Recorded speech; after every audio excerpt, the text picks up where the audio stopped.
Hey guys, welcome back to Spilling the RealiTEA with Trisha and Kiley, where we are here to break down the final episode of The Amazing Race. And boy, was it an emotional one. We are so excited to break down tonight's episode. If you are joining with us live, then you can live comment and interact with us as we go through the episode. We will have a whole segment at the end. If we missed your comment as we talk through the topics, we will recap the comment section at the end of the episode. And if you are not joining with us live, don't forget to drop us a comment on your thoughts on this last episode of The Amazing Race. And don't forget to hit the subscribe button, hit us with a thumbs up, let us know your thoughts. All right, Kiley, we have made it. The season of The Amazing Race has come to an end. It's kind of sad because we know that this is it for a long time. It is going to take a while before we see Amazing Race back on our TV again. But I think this was a really good season. You know, they had been sitting on it for a couple years, and I enjoyed it. I know that it kind of got like some mixed reviews, but I personally liked it. I loved basically all of the teams. I think they casted this season really, really well. I would agree with that. This is a polarizing season, I feel like, based on, you know, what you see on social media, how the fans have reacted to this season as a whole. People are up in arms about the alliance aspect of this season, and you either love it or you hate it. It doesn't seem like there's been an in-between. Right. Yeah, I don't think there's a lot of people that feel neutral, for sure. So I fall on the side of loving it because I really love these people. And I don't know if it is because this is our first season covering it, and so I feel more invested in them, but I think that it's been fun. So yeah, I mean, the cast was diverse. We said from the jump, we did a whole cast preview here on the channel, and we said from the beginning that this cast looked super entertaining. Just by not knowing them, we hadn't even seen a preview at the point that we had seen the cast pictures, and our analysis was spot on. Yeah. So we went back and looked at when we did our cast preview. I picked Hung and Chi to win. Wait. Trisha was claiming that she picked Will and James, but I had been giving some false information. Okay. I was trying to manifest that I said this, but I went back, checked the receipts, watched the footage, and I did not pick Will and James. We did say we thought Will and James would be a strong team, but Kiley has all this time said I picked Hung and Chi. She did pick Hung and Chi. And I chose Kelly and LaVon, but I also made a disclaimer and said, I think it'll be Kelly and LaVon, and Michelle and Victoria, or no, Riley and Madison, the volleyball brothers, that are going to be in the top. And, I wasn't wrong about that. So I had the third place team and Kiley had the second place team. So we didn't do too bad just picking them based off of reading their cast bios. And yeah, I think it was fun. So let's get into this episode. We see them getting to board a flight from the Philippines, flying all the way across the Pacific Ocean. They did not say how many miles this was, but holy shit, like this was a flight. Even on the globe, the little like CDI globe, whatever the acronym is, globe. It looked like a long venture to get from the Philippines to New Orleans, Louisiana. Nolans. So Trisha and I have both traveled to New Orleans, so it is fun to see things that you are familiar with. And, you know, we don't have any experience with that because we've never been to the Philippines or Kazakhstan or France. So or to across the Atlantic. Germany. Right. So yeah, New Orleans, that's driving distance from Texas. So yes, we have both been to New Orleans. So this is fun. And last week we were talking about what are some possible things that they could do in New Orleans? And we did say they could have beignets and that they could get beads. So 2 points for us. 2 points for Gryffindor. Okay, I don't watch Harry Potter either. Oh my God, how are we even friends? I don't know. It's weird. Because we watch reality TV. That's it. That's our only problem. That's the extent. So, as they're landing in New Orleans, what do you think about this being a night episode? Well, New Orleans is probably known very well for its nightlife, and I'm pretty sure they were there in November, and that's when this was filmed, November 2018. That's my understanding. So the weather in November in New Orleans is unpredictable. You're coming out the end of hurricane season. It could be super hot or super cold. I was actually in New Orleans November of 2019. And during the day, it was very hot. And in the night, it was actually chilly. Yeah. So I think them doing it at night kind of helped probably with the elements. Yeah. Most of the places they've been this season seemed like they were super cold. So I'm sure that whatever the weather was like in New Orleans, it was not as bad as what they have been through. So I think it's fun to do the night leg because, like you said, New Orleans comes to life at night, and we get to see them travel to the French Quarter to Louis Armstrong Park to get their first clue. So I have been to Louis Armstrong Park. It is a popular park in New Orleans where they have like farmers markets there, festivals. It's pretty much happening little spot. It is, and it's right outside of the French Quarter, so it's easily accessible to if you're staying in the French Quarter area, which is where most people stay. If you stay in New Orleans, then that's a great place. So yeah, they go to Louis Armstrong Park, and they have to.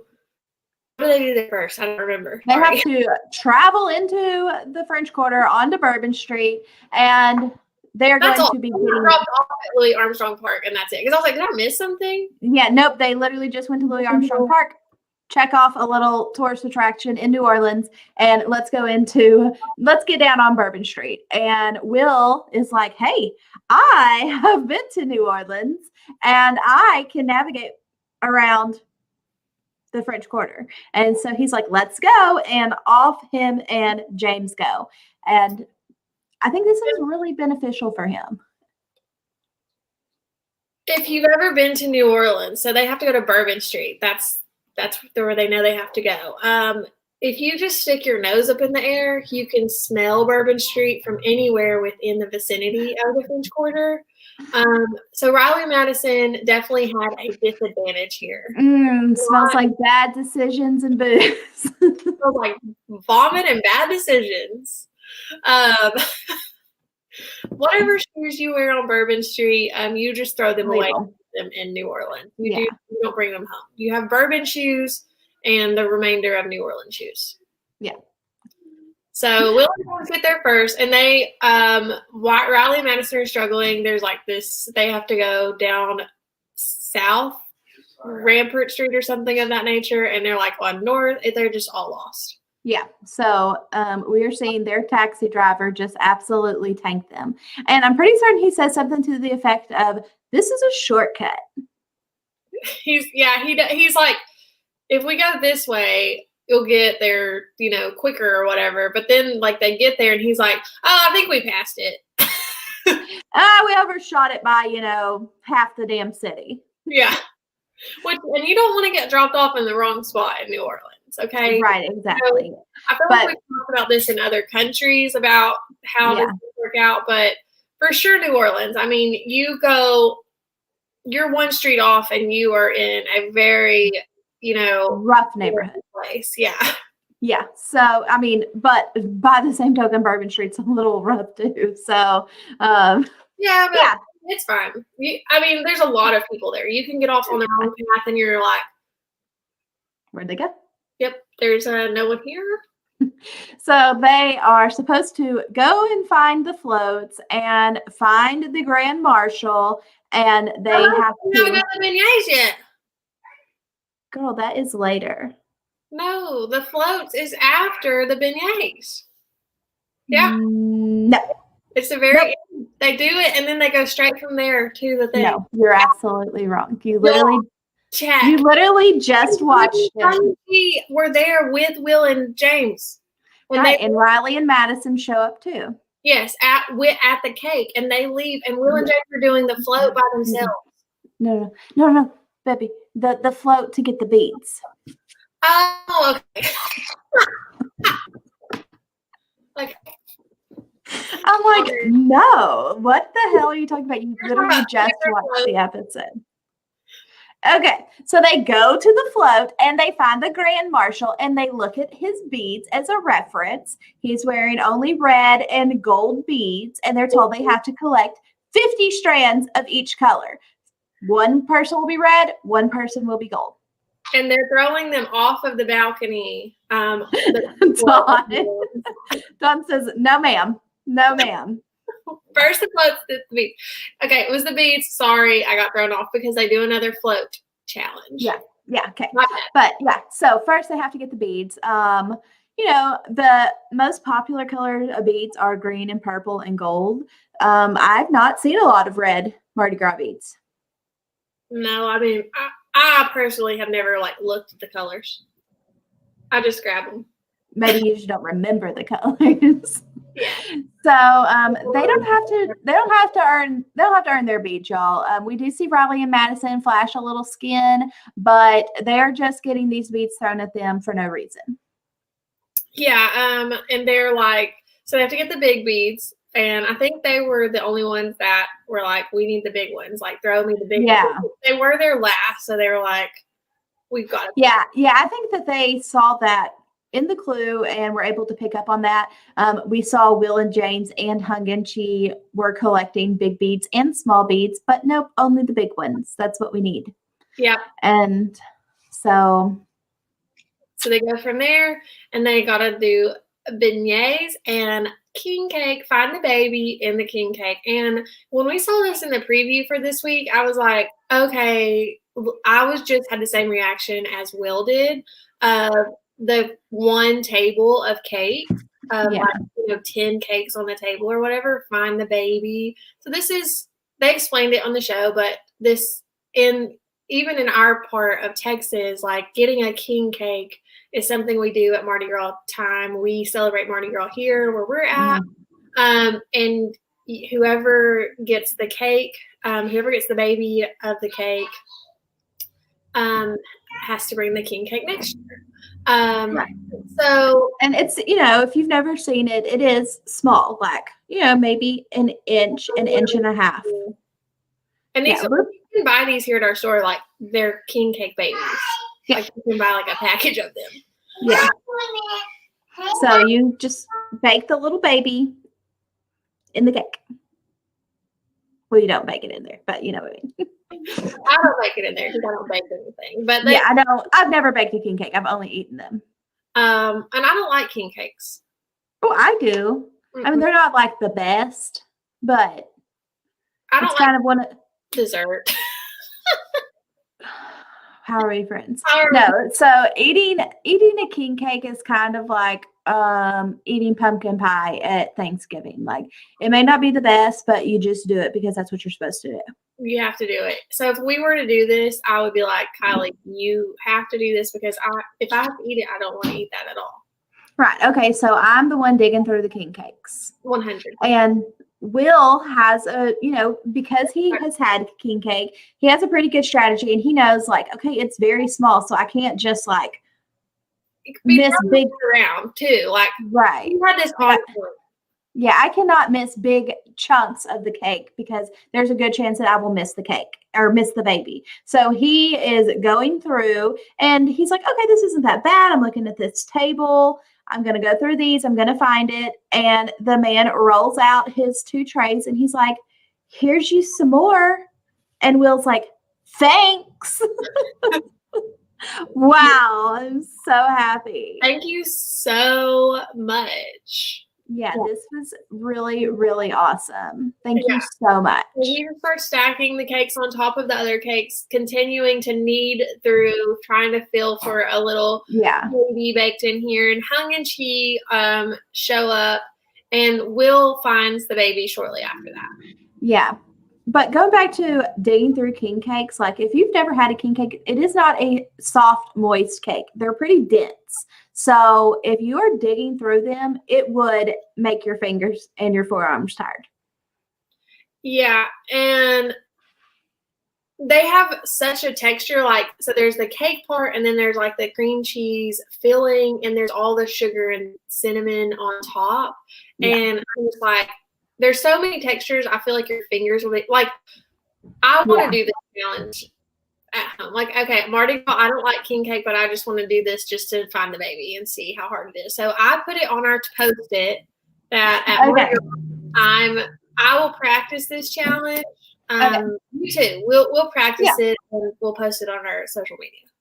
Yeah, and we'll practice kneading through and finding a little king cake baby. Yeah, so footage, CBS will air this footage once we go on. Yeah, we'll film it so they'll have reference for it whenever we're on The Amazing Race season 40, maybe. Yeah, totally. So, anyways, but we will see all three teams make it here to Cafe Beignet. Have you ever been to Cafe Beignet? No, I've only been to Cafe du Monde, same, the original beignet maker. Yeah, that's where beignets come from. I've not heard of Cafe Beignet. Love the name. I like the alliteration. Yeah, very cute. But I refuse, like I always, and maybe it's just a secret, I don't know, and I'm just like super touristy, but when I go to New Orleans, I go to Cafe du Monde, the one in the French Quarter that's outside, not the one that's in the mall, because I refuse. I need to sit outside. Normally it's sweating to death. Yeah, and I want the authentic experience. Cafe du Monde. So sugar all over me. Yeah. So yeah, but we do get to see all three teams make it here together. And so you're thinking, okay, like, yes, Will had a ginormous lead, but they're all here and it's kind of anybody's game. Like if who was doing it? Madison and Chi. Riley was doing it. Okay. If Riley and Chi. Huh? I finally learned the difference. Riley's the shorter one. Madison's the taller one. I know that. Riley was I just know he was the one. He's like the one with the lighter hair. Okay. So if they can find these more quickly than Will, then they're just right there in it. But we see Will find his baby shortly after the other teams get there. And they're like, oh, hey, now you have to eat half a dozen beignets between you. And we see them struggle with this. Like, I would not struggle with this. Not struggle at all. Like, I could eat half a dozen beignets by myself. I do every time I go there. They're so good, y'all. If you've never had a beignet, you can make them at home. They're not the same, though. It's not the same. Right. I don't care what kind of chef you are. It's not the same. You have to go to Cafe du Monde or Cafe Beignet. I'm going to go there next time and see what this is all about but their beignets are so good. I literally do eat so many of them. Yes, I would not have a problem with this. If y'all haven't watched any of the secret scenes, we have found out that Chi is kind of like a little bit of a competitive eater, and he has eaten 5 pounds of pizza before. So I was like, Chi is going to kill this. So whatever they get done, if anybody is close to them, they're going to be able to catch them because Chi is going to put these down, no problem. Yeah. But we see Will and James really, really struggle. Yeah, Will is like pretty much doing everything he can not to puke. He compares this to the cinnamon challenge.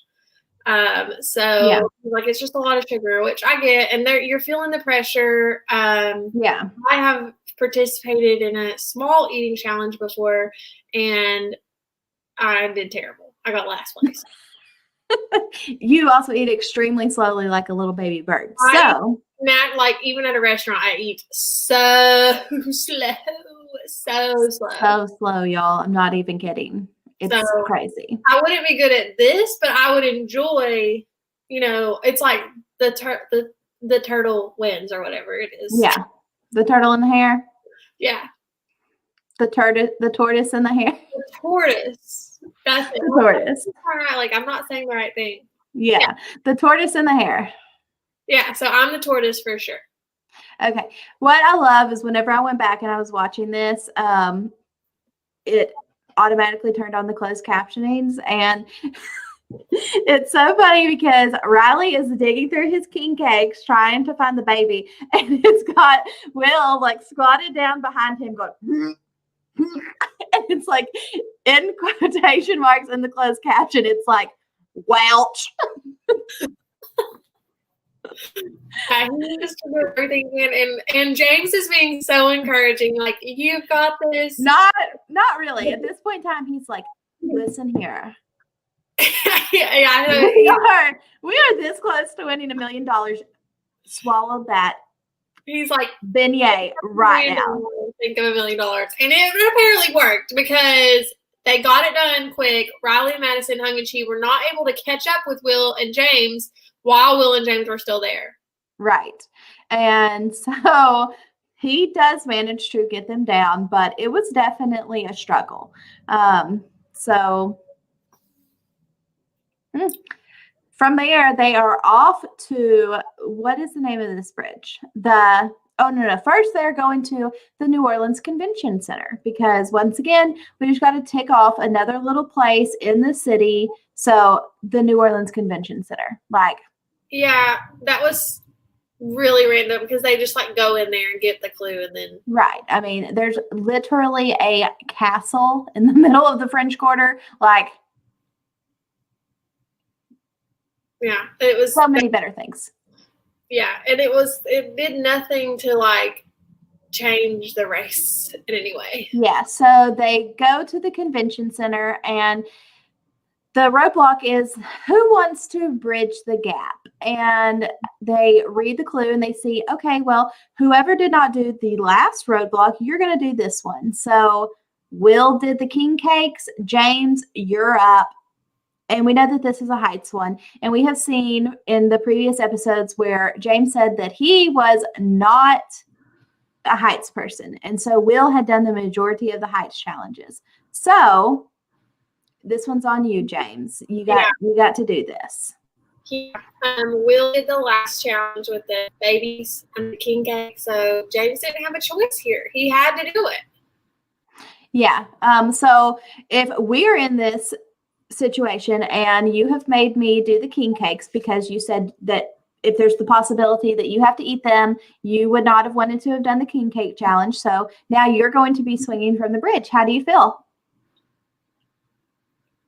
I love Heights. Okay, so you're good. As long as it doesn't spin. So I love Heights. Okay, but here's the thing. This challenge, they had to sit on the edge of this rail, right? And then fall forward and grab the clue, and they couldn't drop the clue. The Mississippi River is all that's below them. So that freaked me out a little bit. I would be worried more that I wouldn't get the clue. Right. Kind of far away. It didn't seem that far away to me. But it did not seem that far away for James, who is 6'2". So right. I'm thinking this is literally just out of your reach. You're not having to take a running jump to get this clue. But what I love is as James is getting strapped up to make this leap, he asks the guy hey, have you done this before? And the guy's like, no. And he's oh, great. So I'm the guinea pig. So this isn't a thing that, by the way, that you can do in New Orleans. This isn't an experience. Right. You can't just go, bungee jumping from this bridge. Right. So this is a little special contraption they've rigged up just for them, jumping over the Old Man River, the mighty Mississippi. So. Yeah. So James does get the clue, and they are off before anyone else is there. Yeah, and what I love also is as they're sitting in the cab going to to their final task, James is talking and he's like, "Oh my gosh, that was so terrifying. Like, I cannot believe that I had to do that." And Will's like, "I didn't want to dig through king cakes." James is like, "Yes, you did. Your face lit up. You were so excited." Yeah. And just for Will to compare digging through king cakes to jumping off of the bridge over the Mississippi River. Yeah, he said, You gotta love it. I didn't want to fiddle through king cakes. You did. You're lying. Yeah, they were. I love James calling him out on this one. It's so funny. So they move on and head towards the Mardi Gras float. The second round of floats, y'all.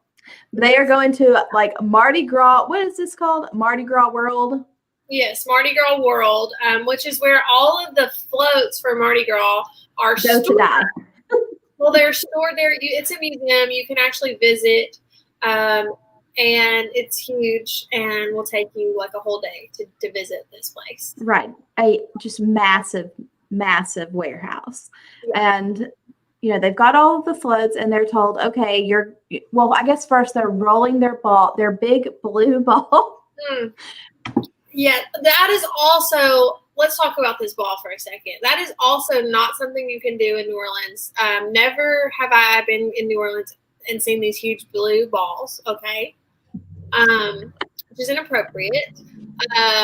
Second of all, I mean, did they have to, if they're covering the big blue balls up, could they not have just made them a different color? Could they just have made them like purple or something? Yeah. Or like their team colors, maybe. Well, but yeah, purple, red, yellow. Yeah. But yeah, so we're gonna roll our big blue balls through the streets. Like also, New Orleans is not the cleanest city ever. Okay, and I could not help in the COVID time to watch this and them rolling this ball down the street in their hands, just touching. Yeah, like probably over barf. And yeah, I mean, they're pretty much just rubbing their hands all over the nasty ground of New Orleans. Right. Yeah. Hell no. Like, this is probably how COVID got started. Yeah. What the hell? This is not okay. CBS producers, let's take some safety precautions here and let's care about their health. But rolling this nasty ass ball through the streets of New Orleans is not it. I'm a germaphobe, y'all. I would have been like, oh no. I'm not gonna roll this ball. You gotta roll this ball by yourself, or we need some gloves. Yeah, we're gonna bounce this bitch like something, but we are not gonna roll it. So I have this, like, I'm not really a germaphobe, I would say, but like I have this thing about shoes, and like, shoes just really gross me out, and the bottoms of shoes gross me out. And I'm like, they touch bathroom floors, and that really grosses me out, like public restroom floors.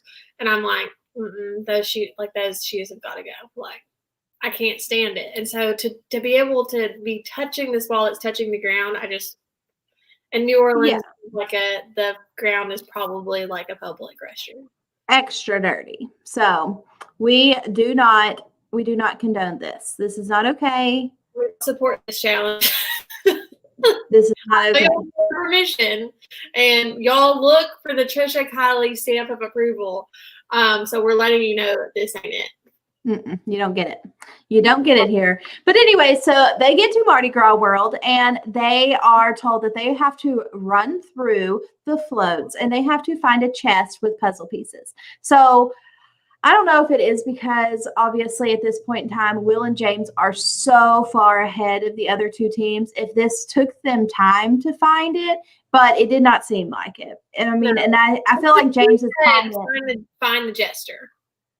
The clue said find the jester, so that would help. But obviously, I would think there's a lot of jesters there. Yeah. So, I mean, I guess. But it seems like they find it really, really quickly because James is even like, oh, great job. I mean, almost like he was surprised at how quickly they found it. It didn't seem like it was a challenge. Yeah. But that could just be editing. Yeah. I mean, but honestly, if I was an editor, I would have made it seem like it was harder. Right, exactly. Because I mean, we're only maybe a little over halfway through the episode at this point. Yeah. And it's like, what the hell? If this is their final challenge, I mean, does something happen? Because there's so much time left. But so this final puzzle, they have 32 pieces that they have to lay out to make a globe. How do you think we would have done with this? I think globe puzzle. I mean, I feel okay, y'all. I'm not super cultured, but I am very good at geography. Okay. Except Germany. But I'm good at world geography. I know where all the countries are. Okay. Because Will and James studied the globe and they knew exactly where all the countries are. Like, they were like, oh, here you go. Here's India. Here's South Asia. South Asia. And they're just passing it around. They get this puzzle laid out. I love their strategy of putting it out on the floor. We don't really get to see the strategy from Riley and Madison and Hung and Chi because it's pretty much over by the time they get there. But yeah, the only struggle we see them do, they slap all these pieces on here, no problem. They get it rolled up onto the float, and what is this guy?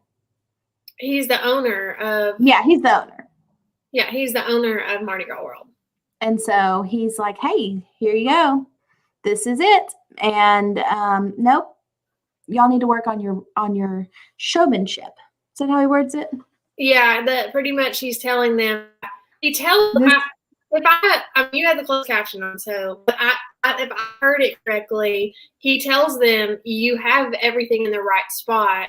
It just isn't good enough. It's floppy AF. You need to take it down. You need to put these pieces on tighter. You need to strap something on this big blue ball. There were gaps in between, countries, like an earthquake could happen. Yeah, you need to strap something on this big blue ball and make it tighter. Yeah. That's the actual title of our episode tonight. Strap it on the big blue ball and make it tighter. So, I feel like no matter what, he would have said that to each team because this is really easy. About that. I did think it looked sloppy when they put it up there, and I was like, is that going to pass? But, I probably would have just been like, let's get this shit in order. Let's put it up, see what happens, especially with how far ahead they were. That gave them a huge advantage, too, mentally. They were so far ahead. Riley, Madison, Hung Chi were never there with them at all. Right. They had the prayer house to themselves. Mentally, they could relax a little bit. Yeah, but for this to be the very final challenge, I would say it wasn't hard. No, this was so easy. I really, really think that the producers screwed up, and the band competition from the previous episode where they were able to get out, the NFL players, that should have been this final thing. Yes. I want to see them really, really earn it. Yes, Will and James earned it. I'm not taking anything away from them. But Riley and Madison were handicapped so much by their by their cab driver. And they were never able to completely recover from that, because most of the stuff was just, hey, you finish it and you're able to move on to your next task. It's not anything that overwhelming. Right. Brad says production obviously dropped the big blue ball. Yeah, they dropped the big blue ball in this one. The show. Yeah. So we see that Will and James get finished before anyone else, and they go get their clue, and I'm pretty sure it was just outside of Mardi Gras World, right? They come and they're looking for it. I didn't see that they went anywhere else. And so it tells go to where the Saints are go marching in. Yeah. It's the Superdome. Yeah, really easy. I don't know if this was meant to be challenging, being an encrypted clue of where the Saints go marching in, but this is so damn easy. Like, obviously, it's the Superdome. All of this is very close together. Right. And I mean, I feel like even if you are not a sports fan, everybody knows the Superdome because of like Hurricane Katrina. So you don't even have to know anything about sports to know that the Superdome is in New Orleans. That's it. And when you're coming in to New Orleans from the airport, you go right past the Superdome. You have to go past the Superdome to get to the French Quarter, no matter which way you go, unless you, I mean, if you're coming from the airport.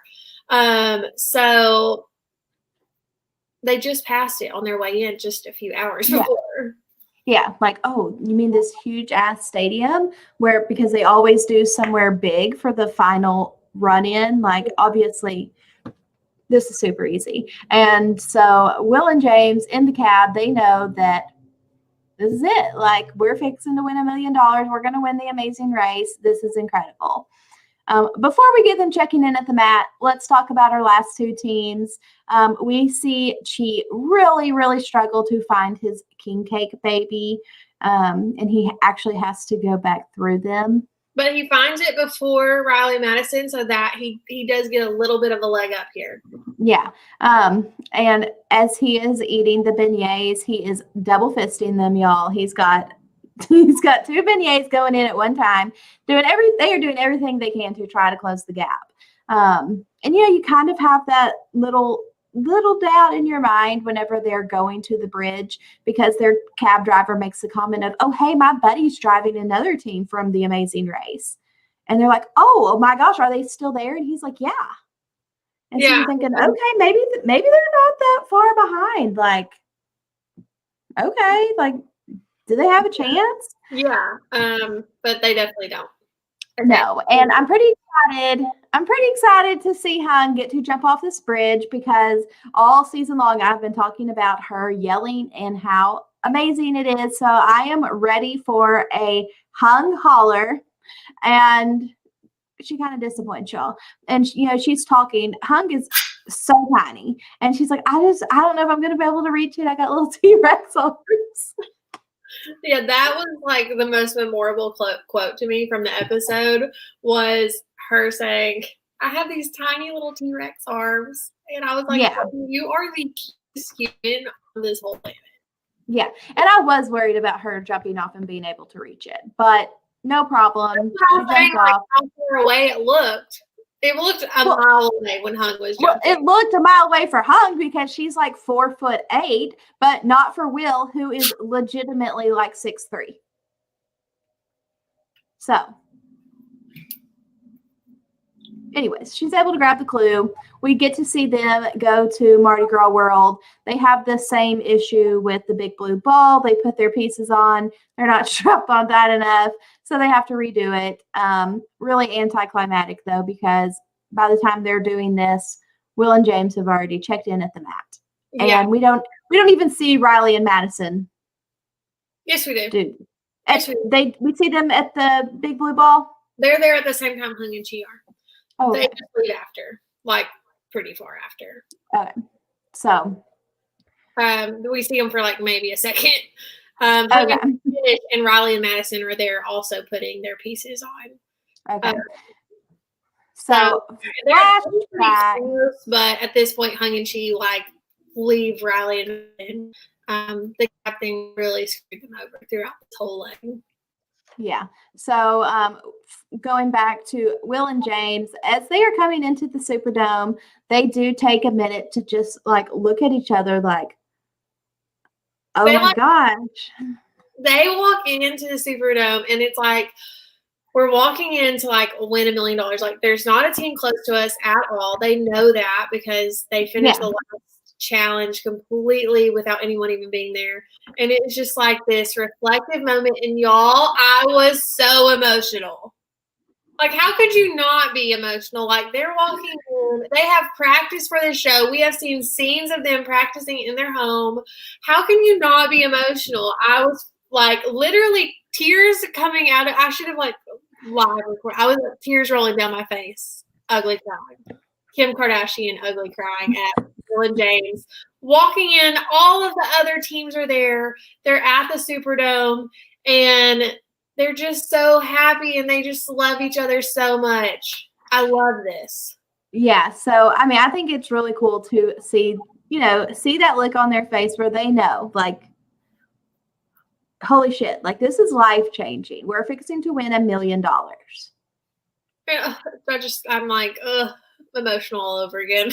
Yeah. I mean, I can't imagine. I kind of got chills, like, thinking about it for them because, there's probably only a few moments in life where you're like, something life-changing is fixing to happen. And knowing beforehand, this is it. Like, there's going to be before and after, like before we won Amazing Race and after we won Amazing Race. And here they go. Yeah. So they walk in and all the teams are there clapping, cheering for them. They get on the mat and they just tell Phil how excited they are to be there. And, Will says that he's watched this show since he was 11. It was Will, right? That said that, or James? No, James. James is the one. He's applied with multiple people, and he finally got on applying with Will, and how much it meant to them to be able to do this together. Yeah. And as we saw them walking up, before we get to the big surprise, all I could think about right here was Michelle and Victoria probably would have died to do this because they would have kicked butt at this challenge, at this leg of the race, because they don't live far from New Orleans. Right. I'm sure that they're frequent flyers of New Orleans and very familiar with the city in general. Yeah. Yeah, I didn't even think about that.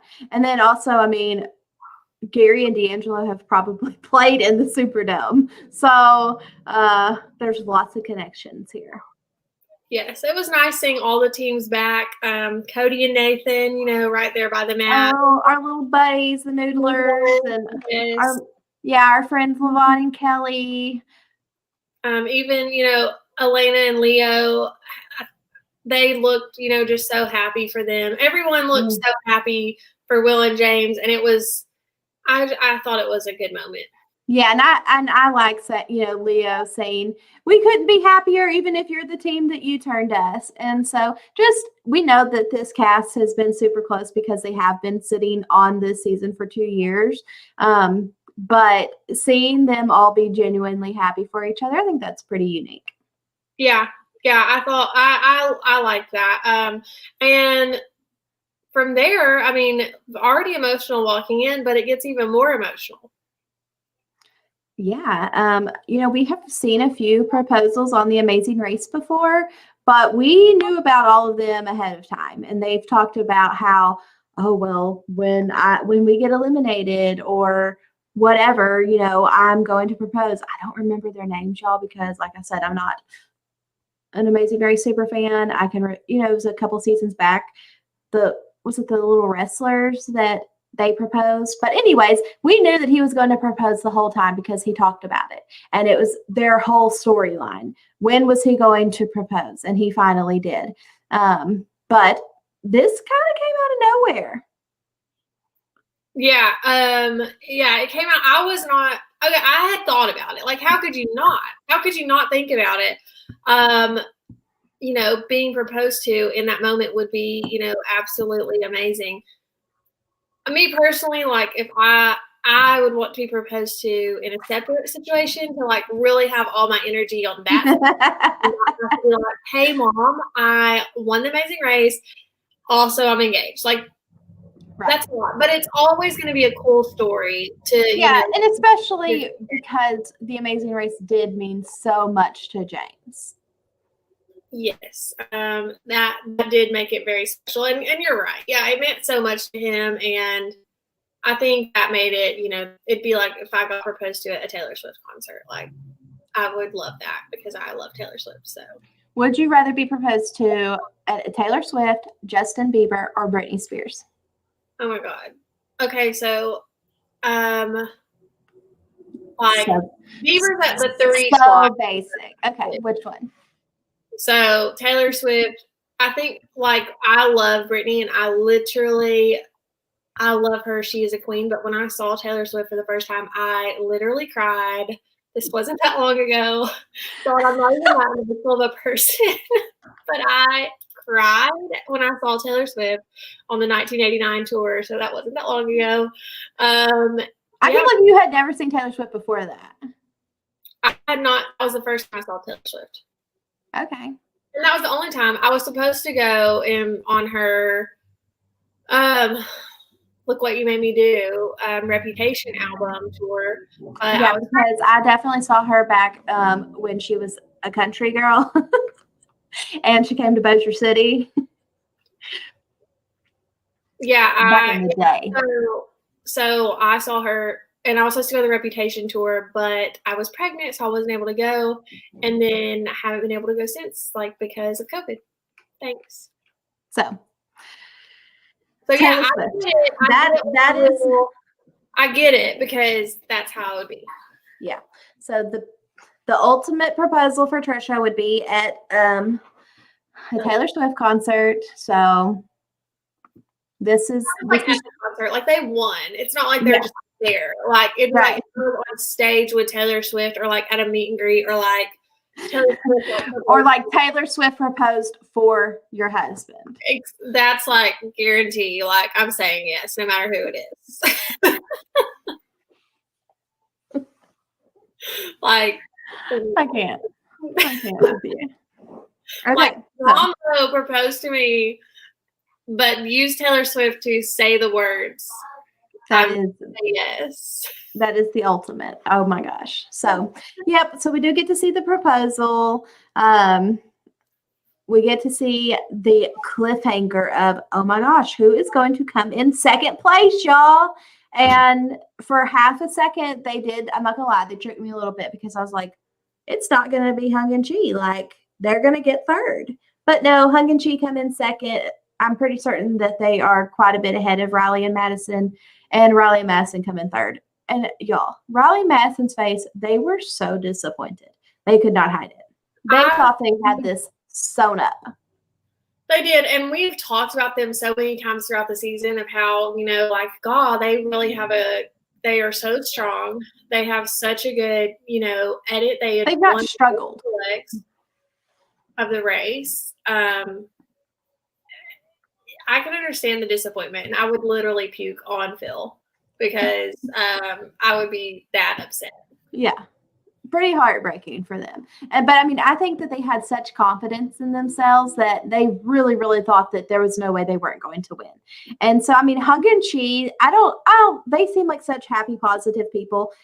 They could have come in last and they would have had the same attitude, but they seemed perfectly content to come in second. And maybe they're just better at hiding their emotions. But Riley and Madison, they couldn't hide it. They were disappointed. And I support that. You be disappointed. Yeah, I would. I don't think that they were upset that it was Will and James. I think they No, they were upset that they didn't win. Yeah, exactly. So I get it. I would be the same way. Me and Kylie. Absolutely. I'm a salty bitch. I'm a terrible loser. I'm so competitive. I don't like to lose at anything. So I would not have handled it well either. I would have probably been worse. Like, I'm not going to go stand on that damn mat and celebrate with them. That's stupid. You feel like I'm only like 5 hours away from home. I'm just going to leave. And, you would I just know that, afterwards, there's no way they slept. Like, they went on this long race around the world just to get third. Yeah. Nope. I would be trucking it back to Texas. Done. I'm done with the Amazing Race. I would have pulled a D'Angelo. Screw this shit. I'm done. Yeah. But Riley and Madison live in Hawaii, and I feel like, honestly, that makes it more enjoyable to be like, whatever, just send me back to Hawaii. Yeah. Like, what a fucking problem. Yeah. Deuces. So let's go through some of the comments. I don't have anything else to add about the episode. Do you? No, but I just want to really quick recap all of the things that me and you need to accomplish before we go on. Okay, let's do that. Talk about the season and its whole, and I feel like the comments go with the season. Y'all are over here being very polarizing of opposite thoughts. So I want to talk about the season, just real quick recap, but let's talk about the things that me and Kylie have to work on before we go on the Amazing Race in 2025 when COVID goes away. Yeah. All right. So first things first is obviously we need to work on a stick shift, but not just any stick shift. We need to do it in a shitty car, aka a hoopty. Yes. Okay. Legit what my note says. Stick shift in a hoopty. Okay. Yep. And so that way we can also like learn how to fix a clutch, because that could be clutch. That it would be, yeah. And we would, if you can stick shift in a crappy car, then I feel like if you had a Volkswagen like they did, you would be very good at it. Yeah. Okay. So then we also need to work on our rhythm, because if we had any kind of drum competition like they did in Trinidad, we would not be very good. Yeah. Okay. All right. Either learn Spanish, which we have been failing on our Spanish words of the day. That fell off as a whole piece of our show. So we're sorry. We'll give y'all a phrase to end on, though. Yeah. Que pasa? Hasta la vista. Donde está? We only have 2 word phrases, so we don't go beyond that. So learn Spanish. Also note to ourselves to make cards, because they can have journals, and make common phrases in multiple languages. Yeah. Tightrope, just working on our balance. Okay. Number 1, 2, 3, 4, 5 on the list is read the effing clue. Move that one up to the top.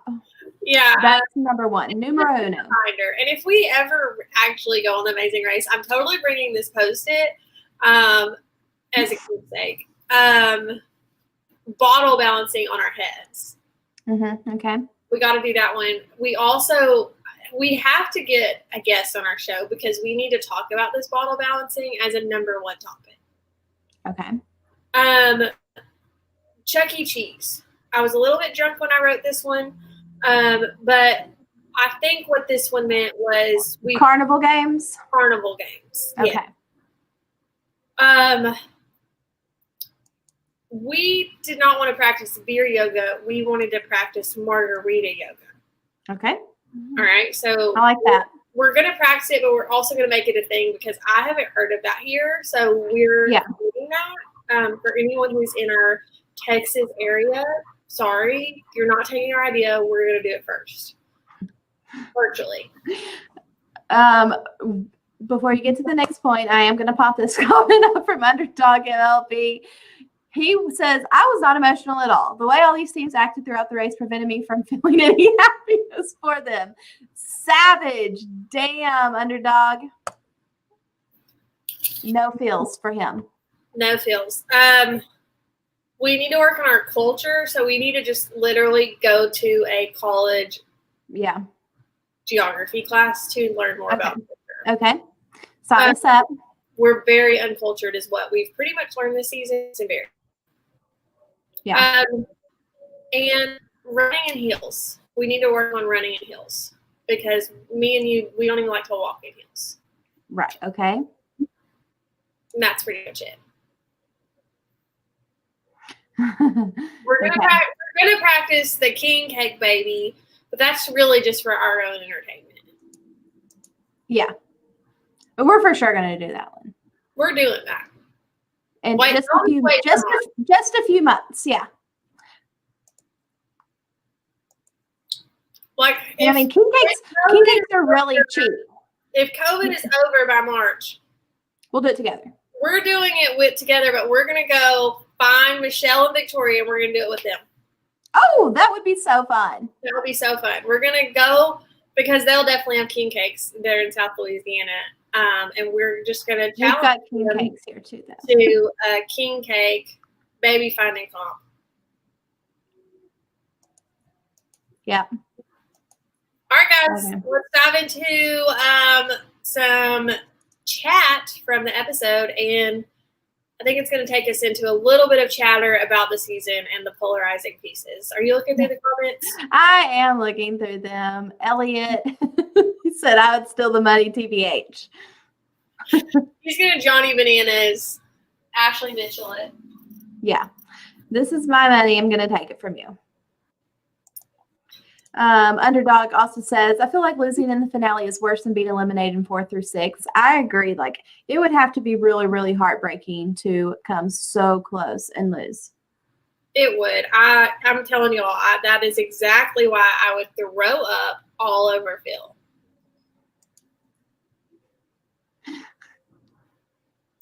Oh, MLB Joey says he looked up spoilers, so he's known for a year that they won. But are you clipping your fingernails? No, ma'am. No, I have a hangnail. No, ma'am. I like that is like fingernails on I have fake nails on. Okay, that's like fingernails on a chalkboard. Please don't ever do that again. I'm not dropping my fingernails on this show. It sounded like it. It sounded like it. I just trying to get it. Okay. MLB Joey, but did you know that they got engaged? Yeah. Did you know that? On The Amazing Race. Did it say that? I need answers. So where do you find your spoilers? Those two. Underdog also says, yeah, they've had so many All-Star seasons recently, but I feel like they need another one for season 33 or else it will die. Kylie on, I think. So. I tend to like returner seasons on all the shows. So I'm here for that. I do too, but the last few All-Star seasons of shows have been terrible. No, well, not Winners at War. Survivor was good. It was, disappointing because all the old school players went home first, but anyway. Yeah, I also I do really like it too on Amazing Race because I feel like we know the characters a little bit more and they're all big characters, but I disagree. I liked this season. I liked this season too. Sorry. I loved the backstabbing. I loved the alliances. Y'all, if you go back and watch and Will and James are going to be the ones to win throughout the whole season, the moves that they are making to position themselves to get to that $1 million is amazing. And I think also the difference with the Amazing Race and the alliances is you are not voting somebody off. So ultimately it's in your hands how you're going to do. So if you can go into the challenges and kill them, then it doesn't matter if there is a Mine 5 alliance or something like that. Because, them ganging up on Kaylin and Haley and yielding them multiple times, they were already so far behind. I don't think those yields mattered at all. It was just semantics. Yeah. So Haley and Kaylin were not going to win. And right. They struggled pretty much the whole time. These 3 teams that were there, Will and James, Hung and Chi, Riley and Madison, those 3 teams were good from the jump. The very first episode.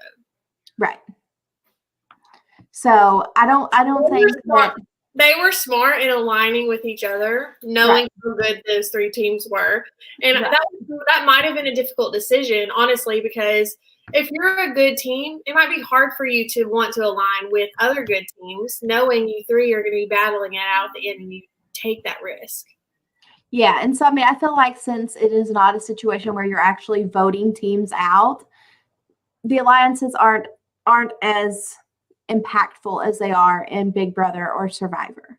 So I don't have any problems with the alliance. Brian. Hey, Brian.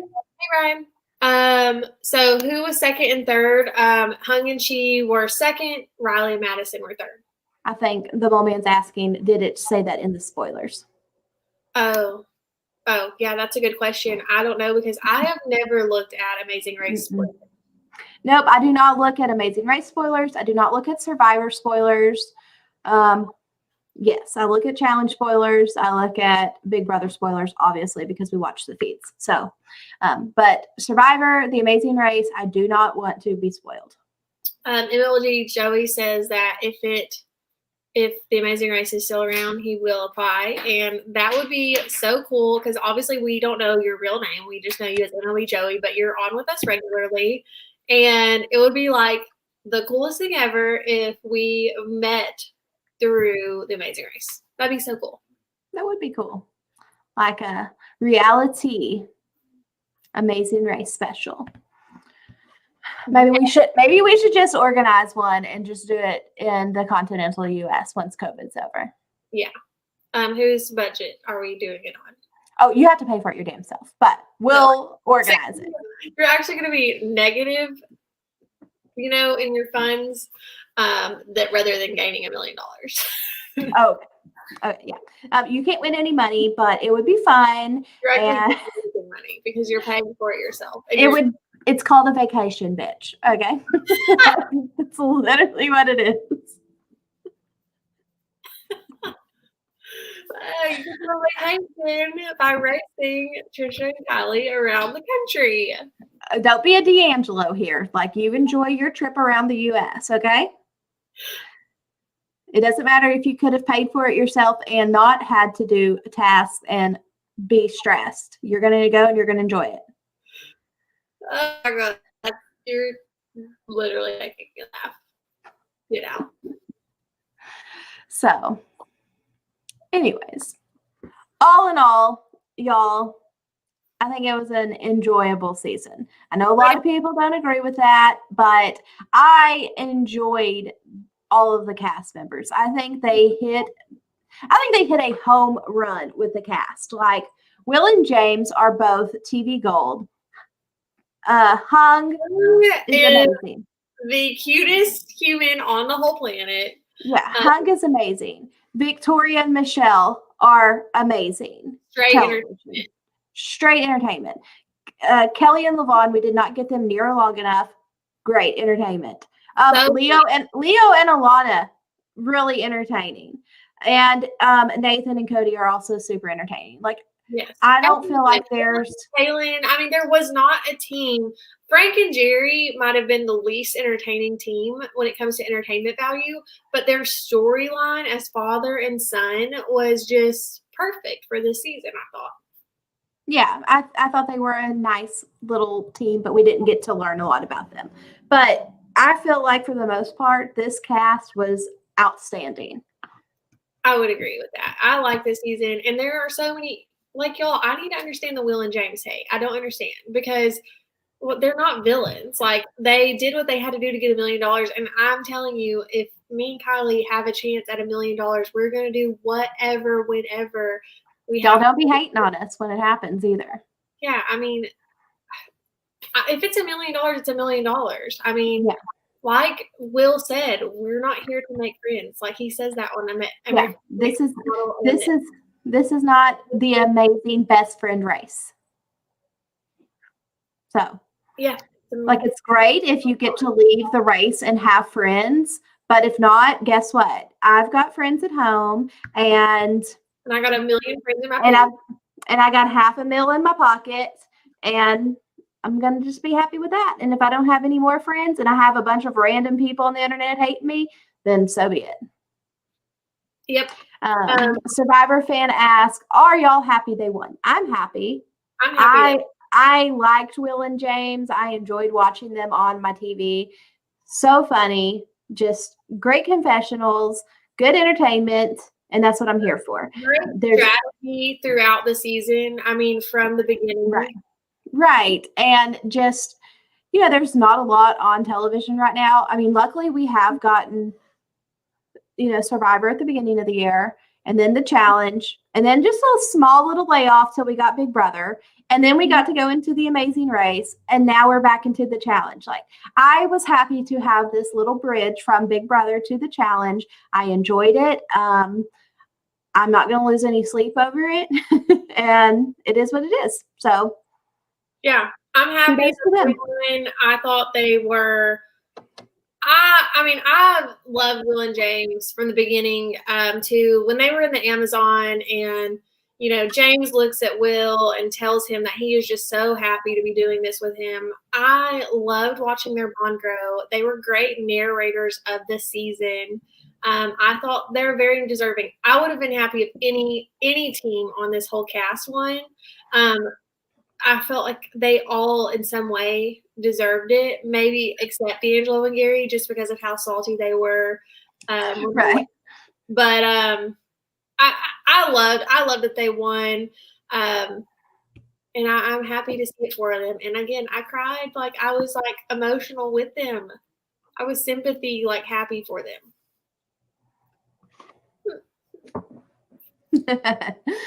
All right. So anything else about this season, Trisha? Let me just double check. Nothing else. All right. So if y'all did not catch us last night, we were here to break down the second episode of the challenge. It is just a couple videos down in the feed. So scroll down, give that a look. We will be back Monday night. Trisha will not, but I will be back with Alex, Lauren, and Laren to talk about some social media, draft update, player performance, everything that's happening with the challenge world. And we are calling that Tea Time with Trisha and Kylie. And we will be back Monday at 7:30 Central Time for that. Yep. And then we'll be back next week on Wednesday to talk about the challenge episode 3 right after the episode airs. So if you are watching the challenge, please join us. Join us in the chat. It's a lot of fun. And if you've never watched the challenge before, because I know, this is a new thing. It's on CBS All Access. A lot of CBSers are just now getting into the challenge. Check it out. It's a lot of fun. It's like Big Brother on steroids. The challenges are times 10.